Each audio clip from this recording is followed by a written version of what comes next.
There are three kind of rules with YouTube videos. The first one is show don't tell, and I'm about to do some proper telling. And the second one is to be consistent, and I'm trying to be consistent with uploading weekly videos, but I'm supposed to be doing these pen plotting tutorials, and because I really want to get them right, they take a long time, and I fill in the gaps with these vlogs, and that's what one of these is. So if you're interested in pen plotting, I'm sorry there's no pen plotting in this video, but if you're interested in my generative art, then this is what this is all about. I think the third rule is you have to make the first few seconds really interesting to capture your audience. So you're welcome.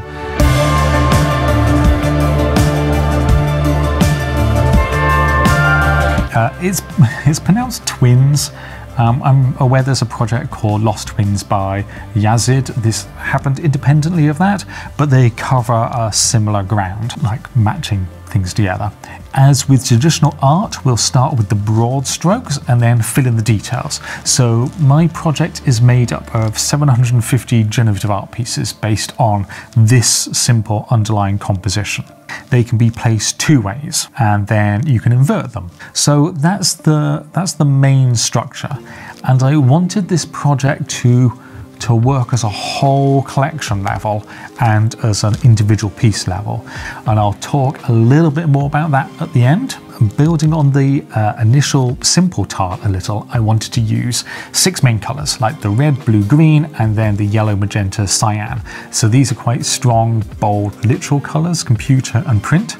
And then making sure we're always using different colours so you don't match red with red in the corners gives us about 30 combinations one way and then 30 combinations tilted the other way. So out of a collection of 715, that means that if you have one piece, you should be able to find a few matching pieces you can put together, hence the whole twins name. Starting with just the background design, I'm going to run through the process of creating it, which starts with taking our square and then slicing it into vertical strips, and then cutting those strips into smaller rectangles. So this is kind of the skeleton structure. This is the textual theme I'm going with. The next step is the color composition. I want the colors to come from like a predefined set of palettes rather than just randomly creating the colors. And I did this using the following process. I asked a machine learning system, which is Midjourney, to give me 4 different images based on the prompt, a yellow painting. And I get these, which I'm using as the base information for the colors I'm going to pull out. The reason why I'm doing the machine learning system is that it's been trained on a huge set of inputs, like lots of art. So when I'm getting data from it, with just a very general prompt like a yellow painting, it's kind of tapping into the collective consciousness of art composition, and it's trying to recreate kind of an average of how people do it, and also there's no copyright issue with the images it produces, so I can use them. So I dump all of those images into a folder, and then I have some code that I've written that turns them into like 16 by 16 grids, and then I pull out the point values, 256 of them, and I've kind of encoded that pre-processed and stick that into my JavaScript file. So when I have a shape and I pick the midpoint of my rectangle, and then I find where that is amongst the points, and I use that to pull out the color. If I was just using one image as a source, I would essentially just be recreating the original image, but out of rectangles. So what I do instead is I feed in the selection of palettes. So here's all 4 yellow palettes, which gives a little variation. And then I sprinkle in the chance for it to flip the palette vertically or horizontally or offset it around. So when I add in that ability, I then get this, whichever side I decide to put it. And I also have 2 sets of palettes. I have one that is based on the prompt, the best generative art ever, and another one which is Tokyo Night in the Rain. Tokyo Street in the Rain. And then when I build the palette selections, I go, oh, I'm going to use all 4 yellows and then one of these other ones randomly, which gives us these other colors popping in here and there, but it's still a controlled random. It's deterministically, but in a controlled fashion by me. The last thing I do for each rectangle is then pick two colours. Now it may pick the same yellow from the same palette twice, in which case we just get a solid colour. It's going from yellow to yellow. Or if we have two different colours, which we then again deterministically may use to produce a gradient. It's a little bit hard to see here, so let's have a zoomed in view, and the gradient can be like vertical or it can be horizontal. That's the basis for the background. I then do the whole process all over again, but using chunkier strips. So for the first pass I use 180 of these vertical strips, which are quite fine. And then for the second pass I use just 40, which gives us these chunkier ones. And as you can see in this instance, the 40 has gone right over the top of 180. But then in code, by setting the chance of each rectangle to be hidden or not hidden, I can tune that so that I get a smattering of these bigger blocks going over the strips underneath, which kind of breaks up this vertical alignment a little bit by having them over the top. Apply a clipping mask, which is here in the code. I then do it all over again into the corners using the other color. So now we have this, and that's the essence of the artwork. But I wanted more detail in there, and I wanted it to be compositionally deterministically random. What I mean by that is I don't want to just throw random stuff in there. I want to have it form some shape or structure, and for that I'm going to turn to Boids. I'm not talking too much about Boids, that's a whole other video, but you can look them up. Boids are an agent that follow a set of very simple rules, and this creates complex emergent behavior. In this case, much like the flocking of birds, you see those huge flocks, and you go, well, that looks really complicated. But really, the system has a very small set of rules. So each frame, it calculates the center of mass, and then each Boid has just two simple rules. The first one is try to turn towards the center of mass, and the other is try to avoid collisions with nearby ones. And with just these rules, you get this complex, natural-looking emergent behavior. However, it's also completely deterministic.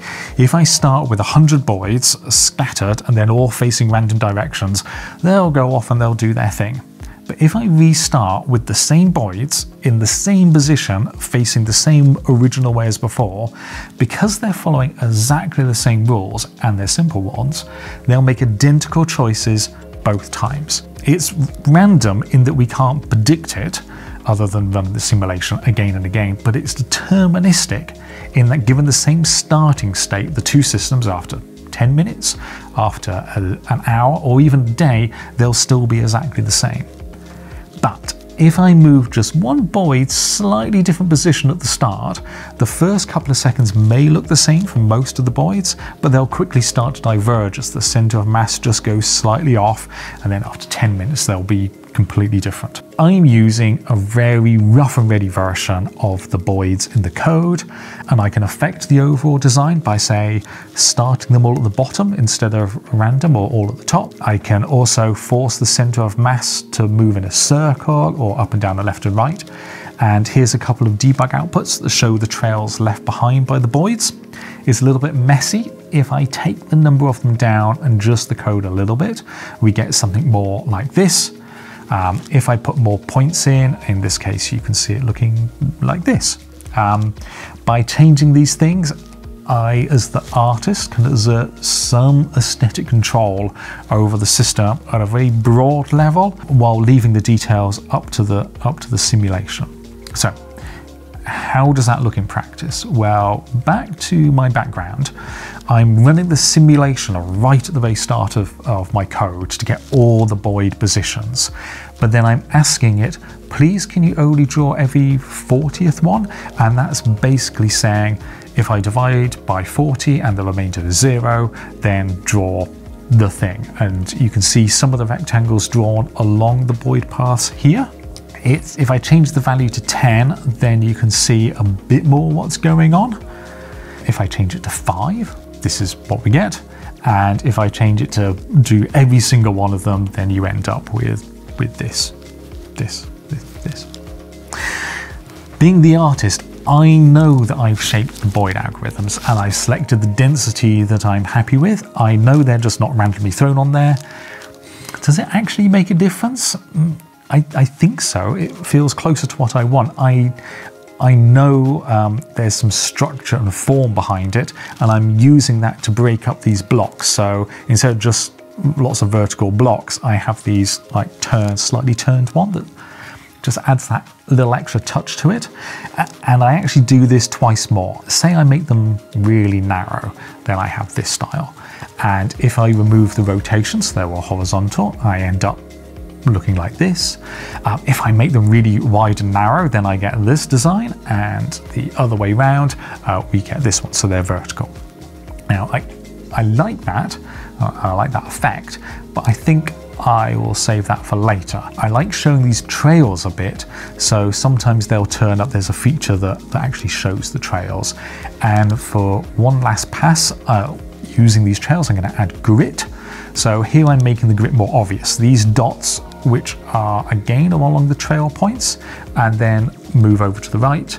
However, I want some of them to be like spread out a little bit more. So again, in code, in a deterministic way, I'm starting to spread them out, and then you have this kind of look to them. Going back to tuning it again, this time I'm using every 7th origin point, and we get more of a grit here. So here's the blocks along the path and the grit together.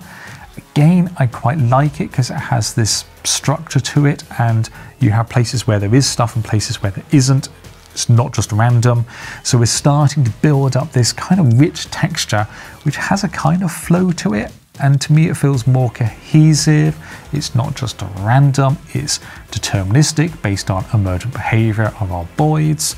So the blocks, the grit, the palette are kind of all working together based on this set of rules. If we turn the corners on, we get this, and then if I take those lines from before, the horizontal or the vertical ones, you can have this effect here. I'm tuning them so they're not always there. Again, it's one of these features you switch on and off because I don't want to lose the original concept of having like the two colors, you know, the ones in the corner and then the ones around the edge.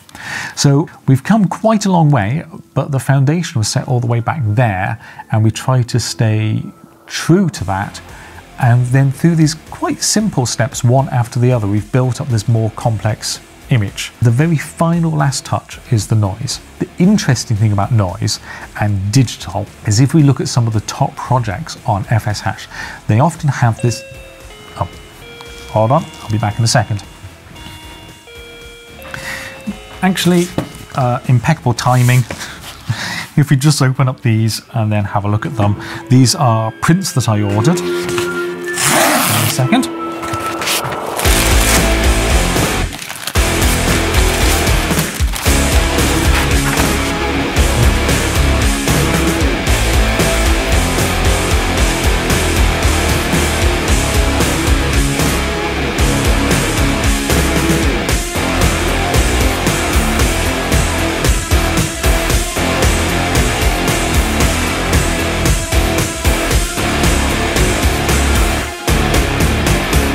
There are two things that I tend to think look really good, and that's when you have digital artwork on the screen that has this textured physical look to them, which is where adding the noise and a little bit of sort of wobbles and things like that comes from. And if we look at these two images, one with noise and then one without, the noise is taking the computer-generated graphical edge just off things. But the flip of that is when we take smooth gradients and then apply them to print, you know, on heavily textured paper, you kind of get this amazing richness. Because in one direction, we're applying screen colors to ink and paper, and then in the other direction, we're kind of applying ink and paper texture to the screen that we do. So some people really like one way, and some people really like the other, and it's nice to kind of cross the mediums like this. And seeing computer screen style bold graphics on a screen doesn't strike us in the same way as seeing natural gritty things on the screen or smooth computer solids on paper, because you're doing this subtle context switch between digital and then digital. Anyway, with this, that diversion over, the final step was to add some noise to the image. Sometimes it's a little tricky to spot, so if we zoom in, you can see that a little bit better. And then the final thing was adding this bonus zoom feature on the digital version obviously, where pressing Z or clicking makes the image fill the container a bit, fill the container zoomed in a bit to give us these tighter cropped views. I wanted to cover pricing and numbers. So going back to something I said earlier about looking at the project as a whole, sites like FXHash, FXFam and FXTender have this UI which shows projects in a grid view by default, which isn't how you normally view art. Sometimes galleries will put up a whole wall of images, but that's a very intentional thing to do about making each piece part of a bigger whole. But because it's the default view with these kind of generative art projects, I wanted to lean into that a bit and make all the pieces connect together. That's kind of what they do. And because of the rarity features, there's this thing where there's various ways to sort, and you start to get these emergent patterns appearing and changing, clustering similar elements together just by changing the search options. And then, so you kind of get this larger work where the user's half in control and the artist is. And because I wanted people to be able to form their own sort of versions of a collection, I wanted people to be able to get 2 pieces or 4 pieces or 6 pieces. So for that you need a lot of them, and B, for them to be cheap enough that you can then swap them around or hunt and match them on the secondary market. While each individual piece stands on its own for people who don't want to do that. I mean, I don't think I need to go on about it too much, but it's there. I personally think that these things are some of the interesting things that are starting to come out of it, especially knowing there are lots of artists are thinking about collections as a whole entity. So I think this is a step towards there. Anyway, this is the quick overview. I don't want to go too deep into the code. Maybe if that's a thing that people want, then leave a comment, and then maybe after the pen blotting tutorials, when I finish them, I'll do some generative art tutorials. Who knows? Sounds like fun. I hope you found something in this video interesting. If you liked it, then like it, or better still, leave a comment. Subscribe if you want more things like this, and thank you very much for watching the whole thing. It was kind of fun to go through just an overview of the art thing, and hopefully we'll do more things like this. I will see you next time.